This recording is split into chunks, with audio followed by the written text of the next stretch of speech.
Hi everyone, here is Lucy, and this week I'm going to talk about spending time at home because it's a very relevant topic for right now. So since probably all of us are going to spend much more time at home than we usually do, it's really crucial, more than ever, to make the environment around you and in your house as supportive as possible. Now, what does that mean?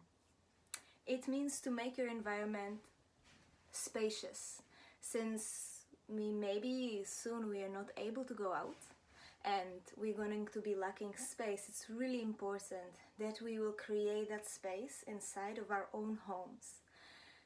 That's number one. Number two is also to make it easy to clean, because you're going to be spending a lot of time inside your home. Things are going to get dirty faster, and you need to make sure that when you're cleaning, it's going to be easier for you than usually. And another thing is that sometimes I spoke about it a little bit. I'm going to get into that later as well. But anything in our environment is actually asking our attention. So if you do a little scan around you, each object that you see has a story inside your own head. And so whatever is in your line of vision is going to be pulling at your attention, and it's going to go into the subconscious, and there is this little story going out about every single thing you see. Now, since you're going to spend a lot of time in your environment and you're going to be surrounded by a lot of objects that have a lot of meaning, a lot of memories, a lot of emotions attached to them, you need to make sure that your attention is going to be protected in a way, that you are going to be able to focus. Most of you are working from home these days, and maybe the environment is not as good as your office is for your focus, so let's see what we can do with that. So when you have a space, which is a decoration space, just question every single object that you have on there and how much time it would take you to dust off your cabinet, because you have so many objects on there, and how many objects first really belong here. So this body cream that I'm leaving here actually doesn't belong here, it belongs to my bathroom. So let's just put it in a bathroom. Another thing that is here right now is this candle holder that I'm actually never ever using, and I don't feel particularly amazing about this object. So let's just give it a little rest. Maybe I will store it somewhere in my drawers or boxes or whatever your storage space is. And you might actually appreciate the ability to change your environment. Maybe in 1 month you're gonna get so bored and you will really need some change. So it's good to make the change now, and then maybe in 1 month, when you're bored of your environment, you pull this thing out and you change it again. So I'm going to remove this one. I am also going to remove this one.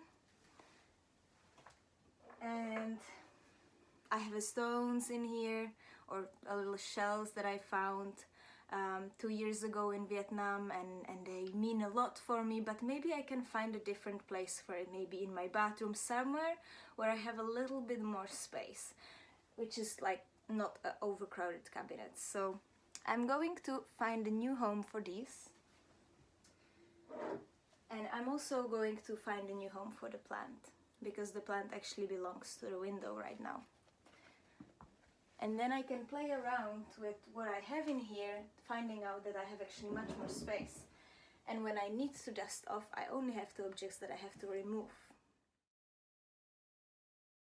Another thing is that I have all these papers in here, and I've had them there when I was really needing to focus on how to start my business and having all these things written down, and now it's just running on automatic. But I just have never really bothered to remove it for the last 2 months, so this is the time to do it. Look at your environment, see what stuck in the environment just because one day you put it there, but it's not relevant anymore. And I'm using a blue tack, so I'll have to really take care of removing that blue tack later. but I'm gradually going to remove all my papers. I'm not gonna do it now in the video, but just make sure that your line of vision is really much simpler and much more spacious, reminding you that outdoors feeling. Now, if you do have something on your wall that you really love, but you feel like maybe it's a little bit too much, also don't forget that whatever you have in your environment, it's going to make your room smaller. Also depending on the colors and stuff, but you really don't want to have a clutter. This is the last thing you want to have in your house for the next 3 months. So really ask yourself really hard, like, does this really need to be here? Now, I'm definitely not suggesting to have a bare walls, because you need to have something you really love, and that's why I'm leaving these objects in here, because I really love them, and every time I look at them they make me super happy. So just another thing that I want to show you is I have actually put one of my paintings inside my cabinet instead of outside on the wall, just to make the wall less crowded. And every time I open this cabinet, and I do it pretty often because I have my stationery supplies in there and books and stuff, so every time I open it I have this really lovely painting that I got as a gift, and when I open it, it just makes me happy, but it's actually not disturbing the environment, making my room feel quite spacious even though it's very small.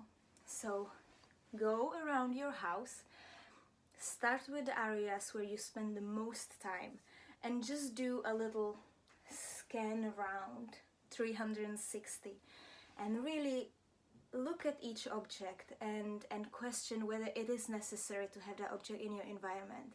Leave what makes you happy and what sparks joy, and remove what is outdated and unnecessary. So I wish you good luck with this, and stay strong for the time being.